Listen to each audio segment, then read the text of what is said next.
mulai surut. Evakuasi juga dilakukan ke sejumlah warga menggunakan perahu karet. Banjir yang merendam permukiman warga sejak kemarin membuat 184 jiwa mengungsi di 2 posko pengungsian. 3 dapur umum dari Dinas Sosial dan BPBD Makassar didirikan untuk memenuhi kebutuhan para pengungsi.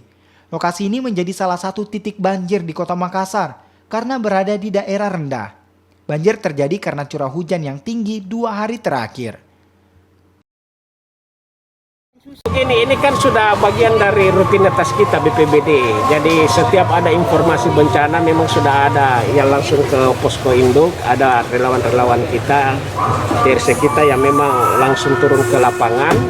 Dan ketinggian air itu sampai saat ini saya dapatkan kemarin itu 50 sampai 1 meter, dan sekarang kondisinya saya lihat sendiri sudah menurun sekitar 30 sampai 50 cm. Untuk blok 8 dan 10 untuk secara keseluruhan, karena saya sendiri sudah keliling menganukan, makanya saya kaget kenapa kok tiba-tiba ternyata informasi yang saya dapatkan semalam antara jam 11 jam 12 malam air sudah meluap ke sini ke blok 8 10.